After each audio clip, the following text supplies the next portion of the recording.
I know there's going to be a handover valedictory address. Are there any pressing questions with relation to distal radius, scaphoid, or distal ulnar?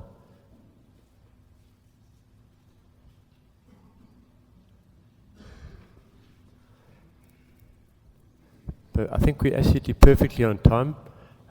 If there's no questions,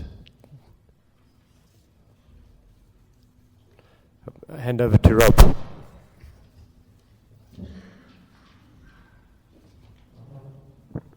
Just a reiteration about the there's roadworks in Hazyview. I don't know if everybody heard that.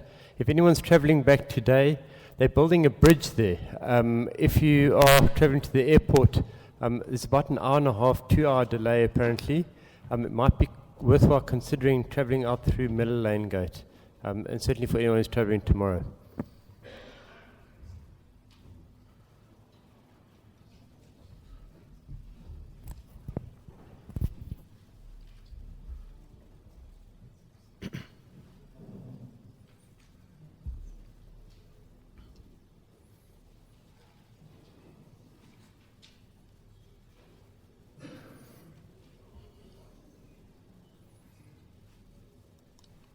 Have you got the slides, please?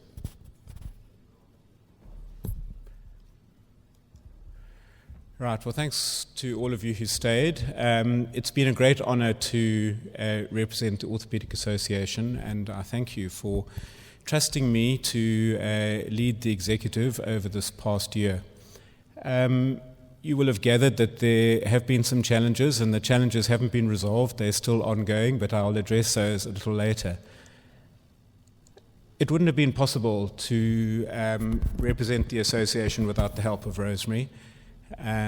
She has freed me up and allowed me to do the work, and she's offered sage advice on occasions and been a partner. So I really do thank her, and I think it's very difficult to do this job on your own. Leon, unfortunately, has flown back to Durban, but I'm very happy that he's agreed with his wife, Daya, to come into the presidential line. He's already made big contributions to EXCO, and I know that he will continue to do so in the future. Really, I have to thank the whole EXCO, as I did at the last meeting. I think there's a lot of skills in our EXCO at the moment. We've worked well together as a team. Nobody has shirked their responsibilities. They've all been very happy to contribute, and I do really thank them for that.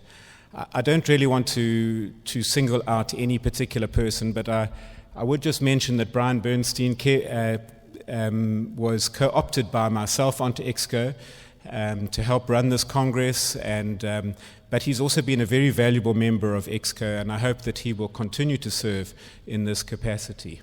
And then Len Murray is now going to be the KZN representative, replacing Leon, who's come onto the presidential line.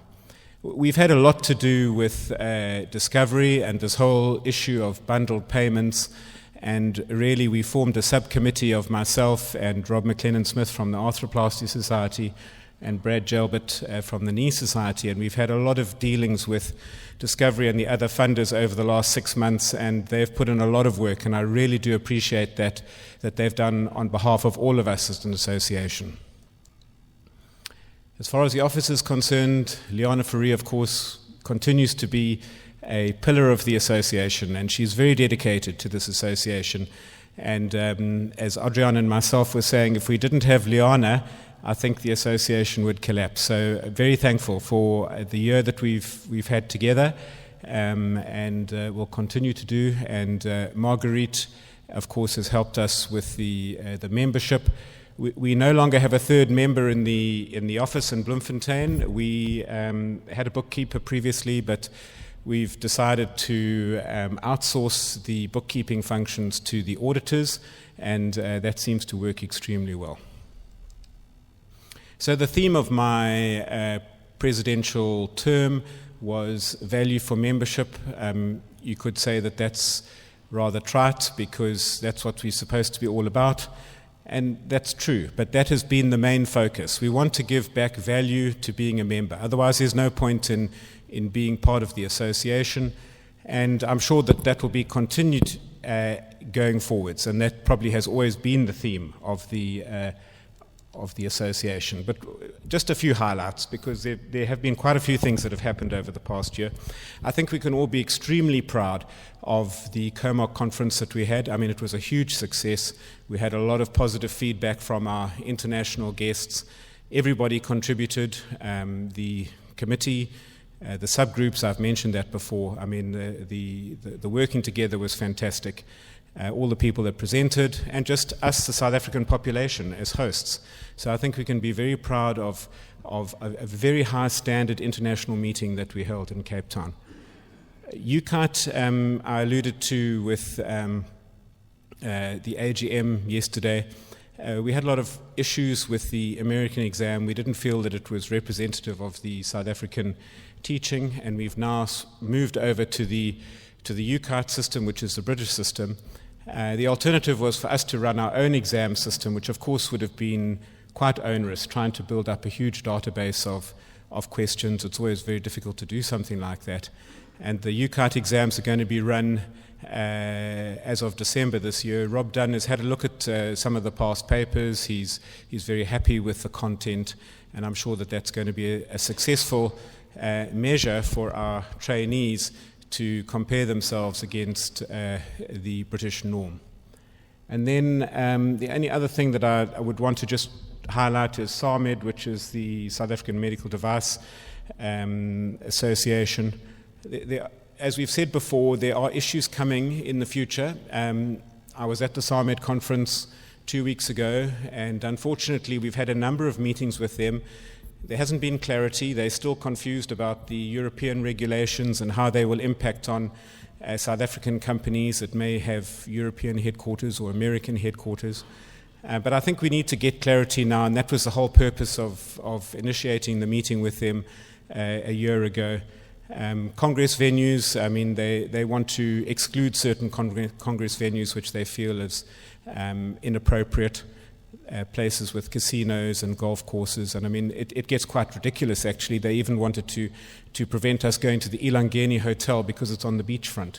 So I mean these are the issues that we've been dealing with. Delegate sponsorship, unfortunately, from 2018 will no longer be permissible for certainly the bigger trade companies. If you look at our congresses, about 50% of delegates are actually sponsored by the trade. So we have to look at new ways to deal with this issue. Fellowship sponsorship is also going to be a problem. Direct payment to people that run fellowship programs, consultancy fees, which some of you may get for working for companies. All of these things are under the spotlight. But the bottom line is that the trade doesn't want to disengage themselves from us as the orthopedic surgeons. So they want to fulfill their financial responsibilities, and obviously it's a two-way street, and I mean they will benefit from that as they have done in the past. So we have drawn up trade packages, and so this is what our American, Australian and Canadian sister associations have done, whereby we will design a package and you'll be either a platinum sponsor or a gold sponsor or a silver sponsor, and that will be worth a certain amount of money, and it will include all the sort of sponsorships that I'm talking about. So, we are hoping that it will include sponsoring a certain number of delegates to come to the conference. We've just got to work out the nuts and bolts as to how we're going to do that, whether the trade is still going to be allowed to recommend people or whether the decisions will just be made from heads of departments of academic institutions. But that's still ongoing, but it's definitely going to be finalized next year. And then I do think we've discussed it before, and maybe it's something for us to think about. I haven't discussed this with the EXCO, but EXCO has discussed it previously, is whether we maybe need to think in terms of moving to an academy-type format for our Congress, much like today, where each day might be a specialty day where they run their instructional course in the morning, they run their free papers in the afternoon. We have parallel sessions, but we just have one Congress a year, because there's also pressure from the trade. I mean, if they come to a major Congress, it costs them about 500,000 Rand. So that's the cost of the stand, the flights, the accommodation for the representatives. And then, of course, it's not only orthopedics, it's vascular, it's cardiology. So they're getting a bit of exhaustion from their side, apparently, and so they would like the number of congresses to be reduced. It's something that we maybe need to revisit as to whether that might not be appropriate win-win situation for both of us. Right, so the challenge still, of course, is to be relevant and to encourage more members to join the association. I think we're going to be more proactive in maintaining our database of the number of orthopedic surgeons in South Africa, and then contacting directly those people who are no longer members or have never been members. And I think the feedback that we get from them might help us as to how to be more appropriate to represent the needs of all orthopedic surgeons in South Africa. Right, so value in orthopedics. I mean, this is what I've come across this whole year from a variety of different sources, whether I go to the SARMED Congress, whether I read the international journals, whether I go to the meetings around the world of our sister organizations. Everybody's talking about value in orthopedics. Michael Power is this health economist from Harvard who really coined this term, and a lot has been written about this, and obviously Discovery has picked up on this, and they're very keen on the whole concept. It's very simple, really. Value in orthopedics is just healthcare outcome over dollars spent. So really what we're saying is that, you've got to have good outcomes for minimal cost. We all know that the cost of healthcare is escalating, and all the reasons for that. And unfortunately, I think that it is unsustainable in the present model. We know that the fee-for-service model is probably outmoded. It's something that we're very familiar with, but it does not reward quality. So in fact, you can have a bad result and you'll still get rewarded for that, and you'll be paid to deal with the complication as well. So this is what people are trying to move away from. And although we all feel that we practice high quality medicine, and I'm sure the vast majority of us do, we don't really have any objective assessment of our outcomes in the vast majority of people. I mean, there are some more academically minded of our colleagues who do that, but I, for myself, don't assess my outcomes, and I feel that I get good outcomes, but I've got no objective measurement as to whether that is the case. So we started engaging with the funders. In fact, we didn't even engage with the funders over this issue. We decided to engage with the funders about peer review because we felt that this should be done by the executive and as opposed to other people.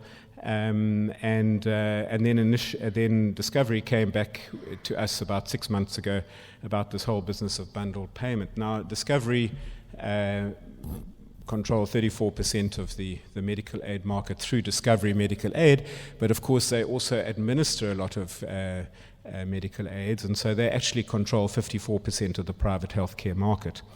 And we initiated a subgroup of the Orthopedic Association executive, and then, as I said, Rob McLennan-Smith and Brad Gelbert to start meeting with Discovery and about this issue. I mean, I think the problem is that we felt that we had to try and influence Discovery. I mean, Discovery have told us that they're going to introduce their new format no matter what. So I'm not sure that the right approach would be to say, right, well, we're going to ignore you and move forward. So we felt that we had to engage with them to try and influence the situation.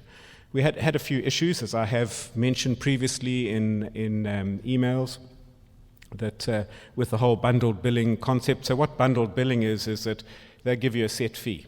And I think this is relevant because, okay, we're talking about primary hip and knee arthroplasty now, but as we have discussed with them, all sorts of other things are on the horizon. So it's going to be spinal surgery, it's going to be this and that, and it's not only orthopedics. I mean, they're already introducing it for pediatricians and cardiologists and ONG. So, I mean, it's across the board, this bundled billing concept.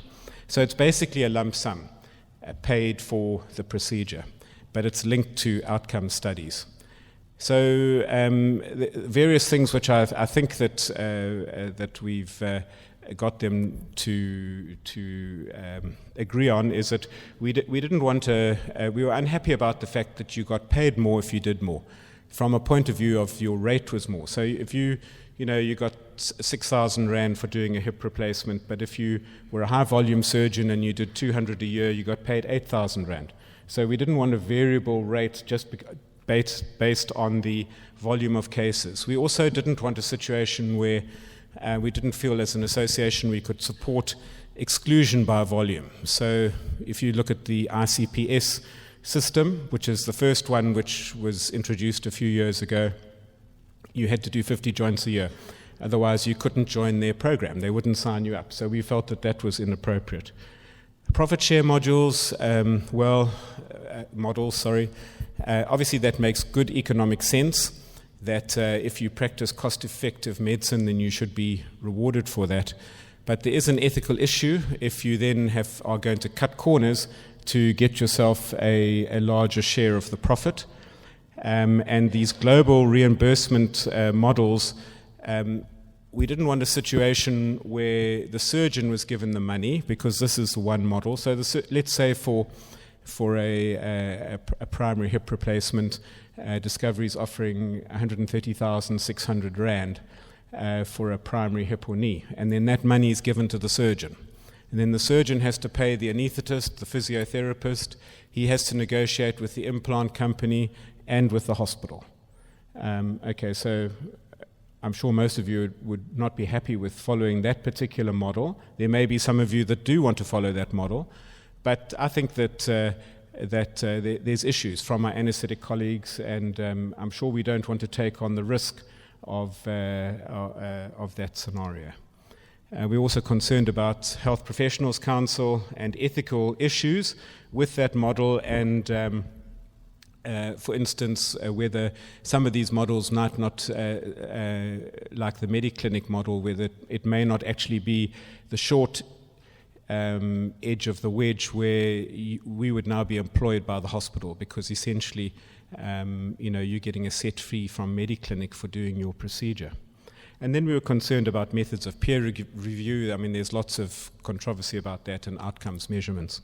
So we undertook a monkey survey just to try and gauge the feeling of the membership, and we had 122 responses, which MPC tells me is quite a good response. We normally don't respond well to these sort of surveys, and those 122 members all gave us a mandate, a signed mandate, to say that they agreed that we should try and negotiate with Discovery and other funders on their behalf. And I thought I'd share with you some of the results of that survey. So we also did break it down into high-volume surgeons and the rest of us, and there really wasn't too much difference in those statistics, so I haven't actually included those.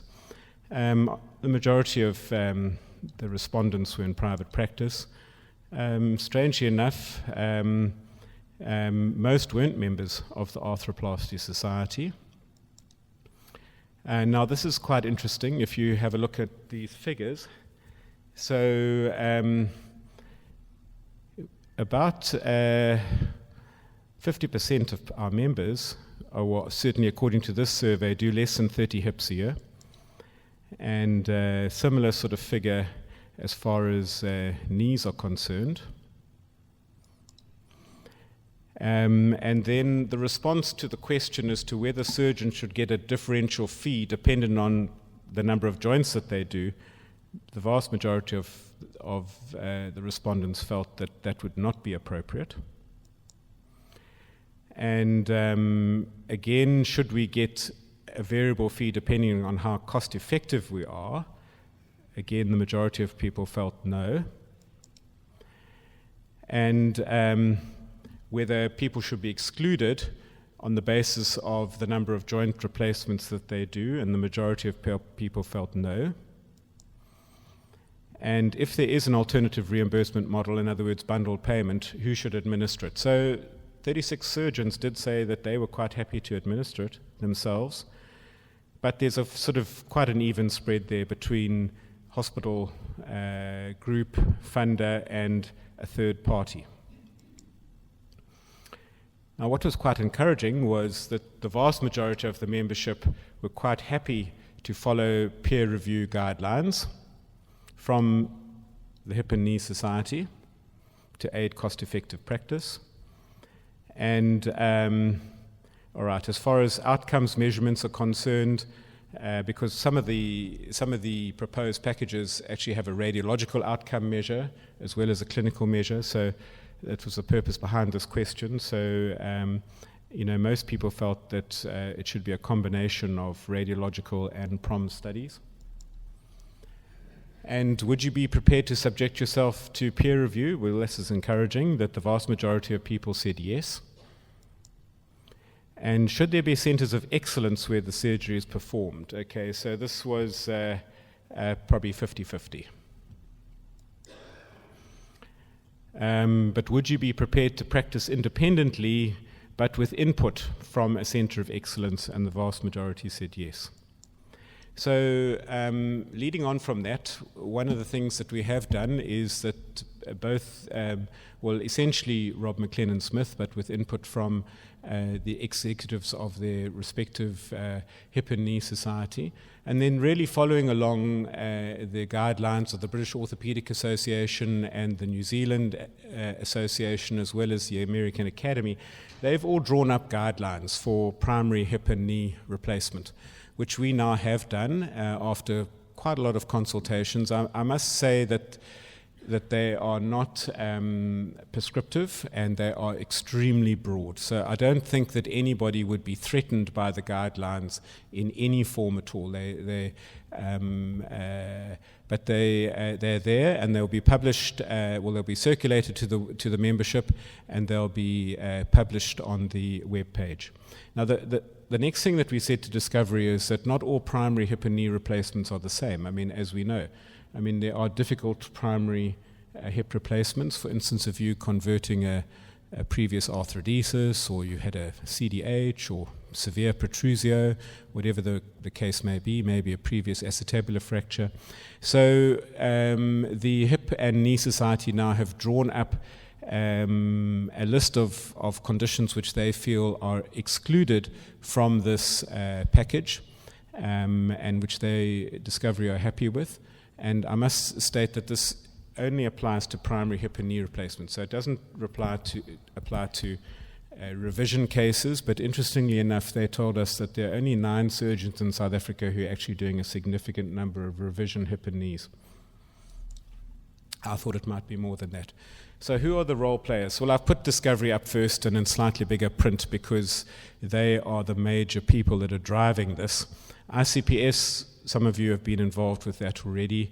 Joint Care is Ian Diamond's initiative, and I'm not sure if anybody else is involved in that at the moment.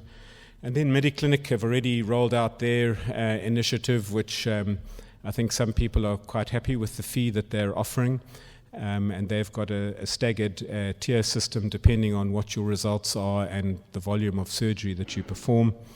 Isimo was a company that Divan Serfontein has been involved with, and they have got a similar type of bundled payment for pediatric oncology patients, which apparently works extremely well.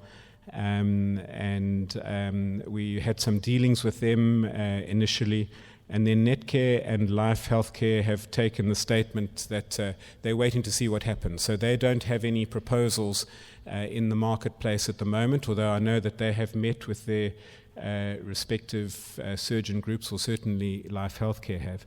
And then ArthroCo is really a relatively new development, which is being coordinated by Ponky and, in fact, Divan. So Divan, from what I understand, is no longer part of Isimo. And this is an organization which basically represents us as orthopedic surgeons, and will fight for our rights with Discovery. So there's no cost to joining the association. There's no exclusions to joining the association. And they are going to negotiate what they consider an appropriate or a good fee on our behalf. And they will, I think, in time coordinate the peer review, which will be done through the respective societies. And it's a bit confused, this whole environment at the moment, as to whether it's a hospital group which is controlling this, or a medical aid funder, or it's a third party. But I think they will coordinate everything and through all those different mediums. So we as an association, of course, can't overtly support one particular aspect, and I certainly couldn't put it in print, but we feel that ArthroCo has certainly got a lot of advantages, because it's us, it's essentially the high volume surgeons who are representing their own interests, and they'll be working closely with the executive of the South African Orthopaedic Association, and there's no exclusion. So I think it's really a group of us working together to get the best deal. So our position obviously is that we support cost-effective medicine. We support outcomes measurements. I think we have to get our head around that, and we have to start practicing that in the future. And we also obviously support appropriate reimbursement for the skills that we have and the risks that we take. Now, the latest proposal from Discovery, so initially Discovery said they were going to go the bundled payment route, and then we said, well, we've got a few issues with this. So we met with them on Tuesday this week, and maybe I'm naive, but I think they have taken cognizance of our concerns. They've been fairly open with their discussions. At the moment, there are 141 facilities in the country that perform hip and knee replacements, 330 surgeons. And of course, Discovery have got lots of actuaries and various other business science graduates, etc., who crunch all the numbers for them. So they've got data, which we don't have. So we're immediately on the back foot. But 30% of the people that perform hip and knee replacements account for 80% of the cases. And there's compelling evidence that there's a strong correlation between volume and complications. So, I mean, it's not exclusive, but those people that perform the biggest volume have the lowest complication rate. But of course, there can be people that do a small volume and still have a low complication rate, but that statistically is the case. Interestingly enough, as far as they're concerned, 1.4 billion rand is spent on spinal surgery and 950 million rand on arthroplasty surgery, which I can't quite believe it, but this is what they told us, that accounts for 2/3 of their spend in orthopedics. But we do know that hip and knee replacement, spinal surgery, and management of fractures accounts for, those are the 4 of the 10 most expensive procedures performed in the States. So, I mean, I think there probably is a good correlation there. So the Discovery proposal at the moment, and this may change, is that there be centers of excellence. And they have identified 65 hospitals throughout the country, which they consider as centers of excellence, which they say gives them 80% coverage. We're obviously concerned about the fact that if you practice in, let's say, Mossel Bay or somewhere like that, you can't have patients traveling to Knysna or Cape Town, so there has to be coverage throughout. So we haven't seen the exact details of this whole proposal. We've asked for the list of hospitals, but they haven't given it to us. And they felt that if you were doing less than 10 joints a year, or if your hospital was doing less than 30, then you would probably be excluded from this proposal as far as Discovery was concerned. It will be linked to outcomes measurement, which they will do. So they will supply nursing staff to do all the PROMs and outcome measurements. And we said to them right at the beginning that we felt that the joint registry was extremely important for us to monitor our outcomes, and really throughout the world joint registries are vitally important. You go to any of the other meetings, everybody talks about their joint registry data. As you heard Dick on Wednesday say that it was started in, I think it was 2015, and then it was 2005, and then it couldn't get off the ground, and then was restarted again by Jan. So there are issues with us running our joint registry, and the main issue is compliance and funding. And the Orthopaedic Association has put some money into the joint registry, and the trade has put money in, but it's not sustainable. And Jan has put some of his own money in. But Discovery is very happy to contribute to the joint registry significantly. Maybe they're not averse to the situation of if the trade company puts in 100 Rand for every joint which is implanted, so there's about 20,000 joints a year which are implanted, so that would give 2 million. It would be more than enough to run the registry, and that would cover the state sector as well as the private sector. So that is something which is being discussed now to fund the registry. Of course, there is an issue about who does the data belong to, and we're going to have to deal with that. Obviously, it should belong to the association, and if the trade want access or the funders, then they must request it, and maybe they must pay for that information. But that's still something that needs to be resolved. But and at the moment, their present proposal is that there still remains a fee-for-service model as opposed to bundled payment, but they did mention that in July they would like to start rolling that out if they could.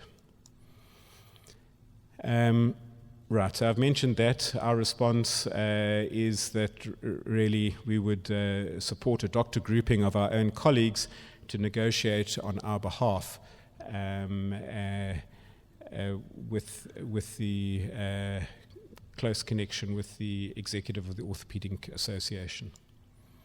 So what about other future developments on the horizon? Well, again, we mentioned this. I mean, Leon is an extremely valuable member of the association, but these sort of issues about dealing with discovery and having somebody negotiate on our behalf, to be perfectly honest, we can't do that as orthopedic surgeons. I mean, we're inadequate dealing with these businessmen. We don't have a financial background, although we might feel that we do, but the vast majority of us don't. And so we've been talking about this idea at EXCO for quite a long time now about changing the job description of a CEO. And we wanted to wait until the end of COMOG to make sure that we were financially viable before considering this. But we think now that we need to move in this direction. We need somebody maybe with an MBA or a marketing background who is going to be able to negotiate on our behalf with the funders, and somebody who will also offer continuity, because we get involved in the EXCO for a certain number of years and then we leave, and then somebody else has to come on and reinvent the wheel, so to speak. If you have suggestions as to who you think might be suitable candidates, I mean, we're obviously going to approach a recruitment agency, but that would be welcome. And we have had some suggestions as to suitable people, and we will consider all suggestions in that regard. The anaesthetists have got a CEO. They're the only other organisation, as far as I can gather from talking to my colleagues in the Durban area. They're much bigger than us. They've got 1,500 members, roughly.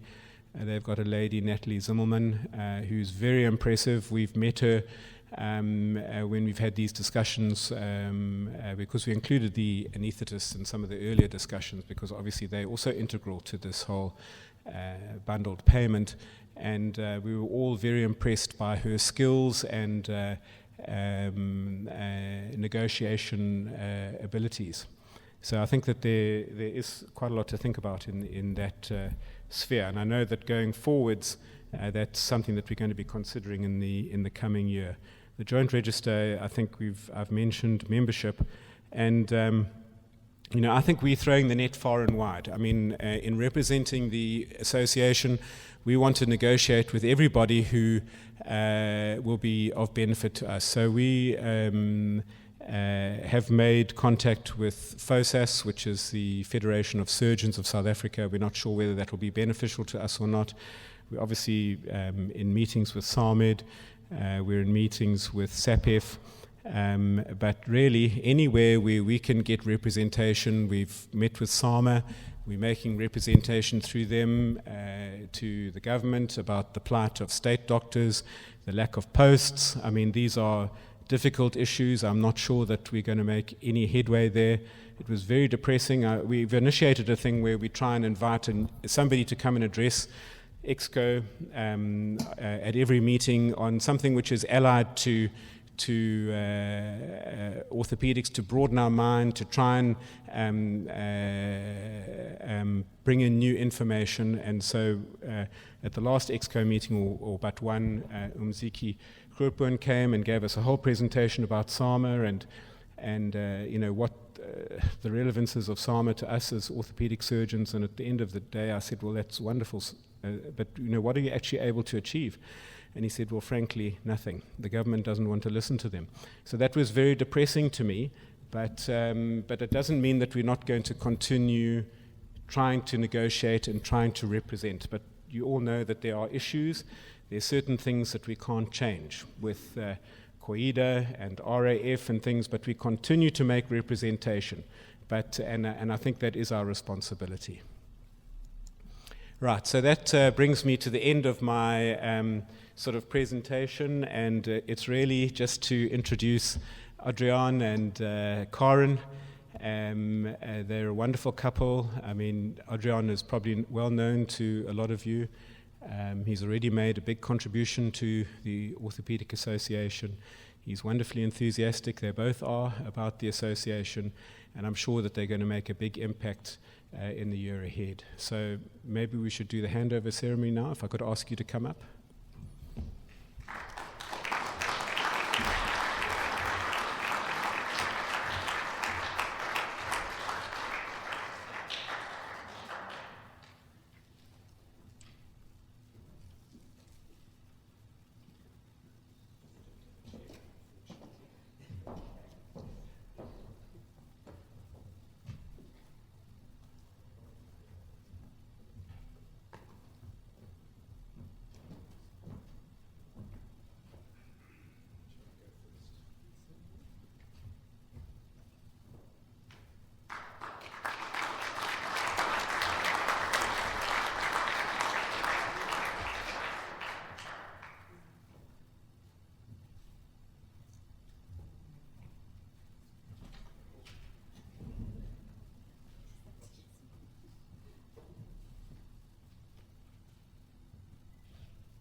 Ladies and gentlemen, there's going to be some repetition, but I'm going to be short. Time is like a river.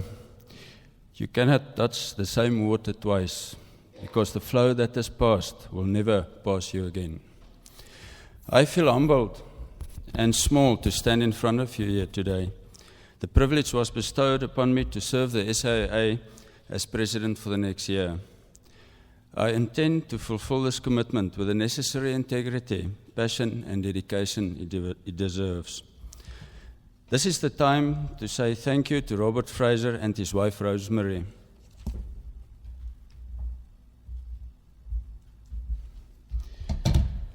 It's been a busy year, and you've done the association proud. Your hard work, dedication, and passion for the association have been an example to me and all of us. It will be difficult to follow in your footsteps, but I know that I have your and Rosemary's support for my term as president. It's also comforting to know that you will still be actively involved as past president. Robert and Rosemary, you've touched the water with wonderful skills and leadership. I also want to thank Mac Lukele for the unselfish and competent way he served the association for the past years, as he will be stepping down from the presidential line and also from EXCO. But Mac, I've got no intention of letting you off the hook. I want to continue to make use of you, your expertise and passion in the field of outreach in the years to come. As someone steps down, someone new enters the arena. I would also like to welcome Leon Raja and his wife Daya to the presidential line, and I'm also looking forward to working with him. Anna Frank once said, "You cannot change the past, but you can use the past to change the future." However, I am proud of the past of the SAA and don't want to change it, but I can still learn from it in order to serve the association for the next year.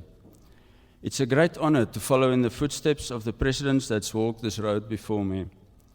I don't want to single out any names, suffice to say that many of them had a positive influence on my life and career, and obviously also on the history of our association.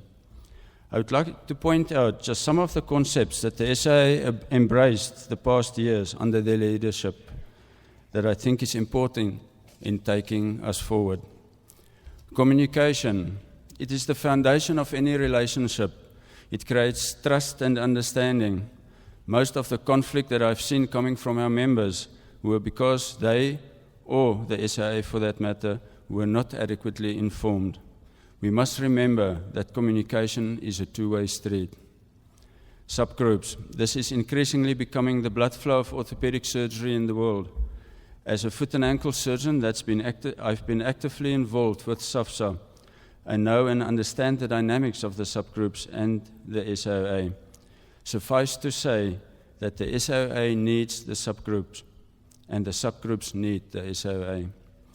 Outreach worldwide. This is a very important and integral part of the orthopedic community. In Southern Africa, we have a huge role to play as SAA and as subgroups. We can never do enough to relieve this burden. It's important, though, to channel the finances, time and energy in the right direction. Transparency. I can only praise my predecessors for what they've done in this regard and will continue with that. Membership. The members are the SAA. You are what this association is all about. We have strived to improve the value of membership, and I will continue to do so. With my election on the presidential line, I've been asked to, as a project, look at fellowship programs in South Africa. There's no doubt that orthopedic surgeons in South Africa are well-trained and excellent surgeons, and that we have the knowledge and expertise in this country to host fellowship programs for local and international surgeons to further their knowledge and their skills. We as SAA support this, and have drawn up formal criteria endorsing and supporting such fellowship programs. Although I firmly believe in the quality of the South African orthopedic surgeon and our ability to host fellowship programs, I must ask the question, are we really doing enough to measure our outcomes? Information is power. We need to take that power into our hands. Are we doing enough research to practice evidence-based medicine and to compare us with the rest of the world? The SAA and the subgroups have an important role to create a culture of research in this country. It's an area where the public and private sector can take hands and cooperate with each other. In this, I include supporting the National Joint Registry. Value-based orthopedics means cost-effective quality outcomes. Although most of the emotion and drive around this lies in the private sector at the moment, value-based orthopedics is as important, if not more important, in the public sector. This is where the real need is in South Africa. Outreach starts at our own doorsteps. I will wholeheartedly support this in my year as President. 2017 will be a busy year, with the global fees negotiations, inquiry into private healthcare report, changing trade relations and national health insurance, to name but a few. Last but not least, I will do my best to continue building on the foundation laid by my predecessors, especially the wonderful work Robert has done. This includes appointing a CEO, as I personally see it as a key factor to stay relevant in the healthcare environment of today. I'm looking forward to my term, as I'm not walking down this road alone. I know I have the support of all my friends in and outside the orthopedic community, an excellent executive committee to help me steer the association, my lovely, understanding and supportive wife, Karen, and most importantly, the Creator that gives us the water of life in whom I trust. Thank you.